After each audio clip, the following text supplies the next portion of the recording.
আসসালামু আলাইকুম। টিজেন 24 ইউটিউব চ্যানেলের পক্ষ থেকে আপনাদেরকে স্বাগতম। আজকের এবারে খবরে আলোচনা রয়েছে সৌদি প্রবাসীরা ব্যাংকে টাকা পাঠাতে সাবধান। সৌদিতে নিজের ইকামা দিয়ে অন্য ব্যক্তি টাকা পাঠানো নিষিদ্ধ। চলুন খবরে বিস্তারিত জেনে নেওয়া যাক।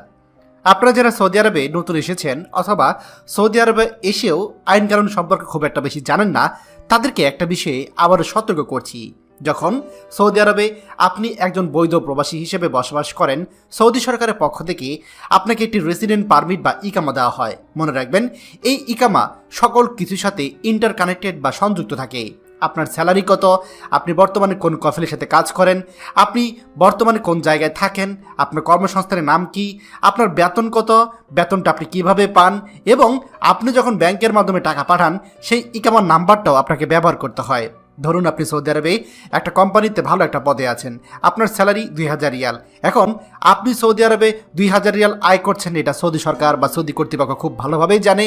আর যখন আপনি দেশে টাকা পাঠাবেন তখন ইকামা নাম্বার দিয়ে পাঠানোর ক্ষেত্রে তারা কিন্তু সমস্ত কিছু 1 মিনিটেই চেক করে বের করতে পারবে যে আপনি বছরে কত রিয়াল এই ইকামার উপর দিয়ে অন্য দেশে বা আপনার নিজ দেশে পাঠিয়েছেন।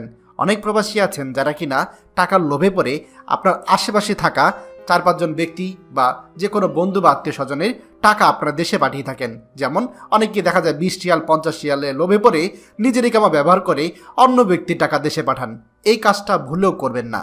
দেখুন, মানবতার খাতিরে যে কোনো বিপদ আপদে 1-2বার পাঠানো এটা কোনো ব্যাপার না, কিন্তু আপনি যদি নিয়মিত এই কাজ করেন তাহলে কিন্তু ভবিষ্যতে আপনি যে কোনো সময় বড় ধরনের বিপদে পড়বেন। কারণ সৌদি কর্তৃপক্ষ জানে যে আপনার আয় হচ্ছে 2000 রিয়াল, অথচ আপনি প্রতি মাসে আপনার ইকামা ব্যবহার করে 2000-এর উপরে 3000, 5000, 10,000 রিয়াল পাঠাচ্ছেন। এটা নিয়ে কিন্তু বড় ধরনের বিপদ সামনে হবে। এমনকি এমনও সময় আসবে আপনি তখন নিজের টাকাও দেশে পাঠাতে পারবেন না, কারণ এটা এক ধরনের মানি লন্ডারিং। সৌদি আরব থেকে আপনি অন্য যে সমস্ত ব্যক্তিদের টাকা পাঠাচ্ছেন তারা কিভাবে আয় করছে বা আপনি বা এই টাকাগুলো কিভাবে পেলেন, সেই প্রশ্নের উত্তর আপনাকে দিতে হবে। আর এই প্রশ্নের উত্তর আপনি দিতে পারবেন না, তখন আপনি বড় ধরনের বিপদে পড়বেন। তাই আপনাদের সকলকে আমরা এই বিষয়ে সতর্ক করছি। দয়া করে ভিডিওটি আমাদের সকল প্রবাসী ভাইদের সাথে শেয়ার করুন।